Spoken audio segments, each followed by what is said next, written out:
ইউকেজির একটি পার্ট কি masculine gender এবং ফিমেল জেন্ডার। আচ্ছা ফিমেল জেন্ডার মানে কি স্ত্রীলিঙ্গ, তাই তো?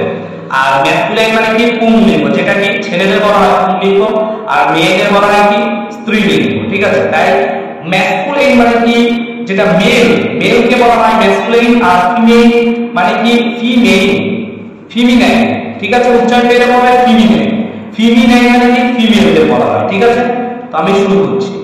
বয় মানে কি ছেলে, তো ছেলেদের কি বলা হয় ম্যাসকুলাইন, তাই তো? বয়ের অপোজিট কি হবে? দেখো বয় থেকে কি হবে গার্ল, তাই তো? গার্ল হয়ে যাবে। এবার সন মানে কি পুত্র, তাহলে পুত্রের অপোজিট কি হয়ে যাবে কন্যা, তাই না? ডটার, ঠিক আছে? তাহলে বয় হলো গার্ল, সন ডটার, ব্রাদার মানে ভাই, ব্রাদার থেকে হয়ে যাবে সিস্টার, ঠিক আছে? এবার ম্যান মানে কি ম্যান মানে কি পুরুষদেরকে তো বলা হয় ম্যান, নাকি? তো ম্যান মানে যেটা পুরুষদের বলা হয়, আর ওম্যান মানে কি মহিলাদের বলা হয়। তাহলে ম্যানের অপোজিট কি হবে ওম্যান। হাজবেন্ডের অপোজিট কি হবে ওয়াইফ, ভেরি গুড। হাজবেন্ডের অপোজিট কি ওয়াইফ। আচ্ছা আঙ্কেল মানে কি? আঙ্কেল মানে কি? আঙ্কেল মানে কাকা। আঙ্কেলের অপোজিট কি হবে তাহলে আন্ট। আচ্ছা আন্ট হবে না আন্টি হবে বলো তো? আন্ট হয়, আন্টি আমরা বলি না কখনো, ঠিক আছে? তাহলে আঙ্কেলের অপোজিট কি হবে আন্ট। আচ্ছা নেফিউ মানে কি? নেফিউ মানে ভাইপো, ভাইপোকে বলি নেফিউ। আর ভাইজি মানে কি? ভাইজি মানে নিজ। আচ্ছা ভাইপো তুমি জিনিসটা জানো না, ভাইপো কাকে বলবো, ঠিক আছে? কাকা, আমার কাকা, তাই না? কাকা তো আমাকে কি বলবে ভাইপো তো বলবে, নাকি? আচ্ছা আমি যদি মহিলা হতাম তাহলে কাকা আমাকে কি বলতো ভাইজি বলতো না, বলতো ওটা আমার ভাইজি, তখন কি বলবে ওটা আমার ভাইজি। আর আমি তো ছেলে, তো ছেলেদের কি বলবে কাকা আমাকে কি বলবে ভাইপো বলবে, বোঝা গেল? সমস্যা হলে আমাকে বলবে কিন্তু। তো নেফিউ মানে কি ভাইপো, আর নিজ মানে কি ভাইজি, ওকে? এবার কিং মানে কি রাজা, আর কুইন মানে কি রানী। তো কিং এর অপোজিট কি হয়ে যাবে কুইন, ঠিক আছে? এবার দেখো প্রিন্স মানে কি রাজপুত্র, আর প্রিন্সেস মানে কি রাজকুমারী, ঠিক আছে? তো প্রিন্স মানে রাজপুত্র, প্রিন্সেস মানে রাজকুমারী। এবার হিরো বলি না হিরো, তো হিরো মানে কি নায়কদের তো আমরা হিরো বলি, তাই না? হিরো নায়ক, তাহলে হিরোইন মানে কি নায়ক, ঠিক আছে? তাহলে হিরো থেকে কি হবে হিরোইন, ঠিক আছে? ডগ মানে কি কুকুর, ডগের অপোজিট কি বিচ, কি বলবো বিচ, BITCH, স্পেলিংটা বলে দিলাম BITCH।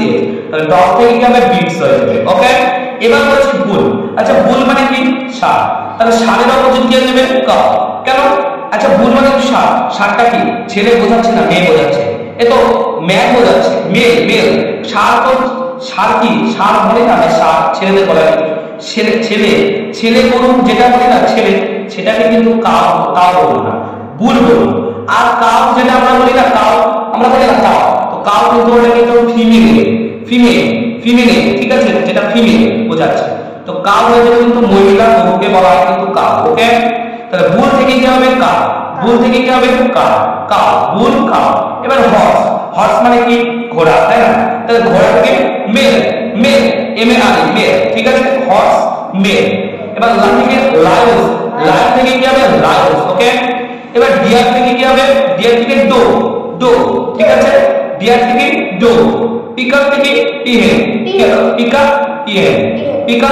পিকক মানে কি ময়ূর, আর ময়ূরের অপোজিট কি হয়ে যাবে ময়ূরী, ঠিক আছে? যেটা মেয়েকে বলা হচ্ছে পিহেন, ঠিক আছে? এবার রোস্টার মানে কি তুমি জানো না, আমি জানি অবশ্যই তুমি জানো না। রোস্টার মানে কি জানো না? তো রোস্টার মানে কি মোরগ। আচ্ছা মোরগ কাকে বলবো? যেটা ছেলে মুরগি, মোরগ, যেটা মুরগি বলি না, ওটা কিন্তু হেন মানে মুরগি, যেটা যারা। আচ্ছা মোরগ ডিম দেয় না মুরগি ডিম দেয় বলো তো কোনটা ডিম দেয়? মুরগি ডিম দেয়, তাহলে কিন্তু ওটা বলবো হেন কিন্তু ডিম দেয়। আর রোস্টার কিন্তু মোরগ কিন্তু ছেলে কিন্তু ওটা কিন্তু, হ্যাঁ মনে রাখবেন। আর ডাক মানে কি হংস, আর ডাক মানে কি হংসী যেটা বলবো, ঠিক আছে? আর এবার কি বলতো? আচ্ছা গ্র্যান্ডফাদার মানে কি গ্র্যান্ডফাদার মানে কি ঠাকুরদা, গ্র্যান্ডমাদার মানে কি ঠাকুরমা, যেটা। তো গ্র্যান্ডফাদার, তাহলে গ্র্যান্ডফাদারের অপোজিট তো গ্র্যান্ডমাদারই হবে, তাই না? ফাদারের অপোজিট কি হবে সেরকম মাদার, ঠিক আছে? তো এই ছিল আজকের কি জেন্ডার সম্পর্কে আমরা বিস্তারিত আলোচনা করলাম। এটা সুন্দরভাবে কিন্তু মুখস্থ করতে হবে, নেক্সট দিন কিন্তু এটা ধরা হবে, ওকে?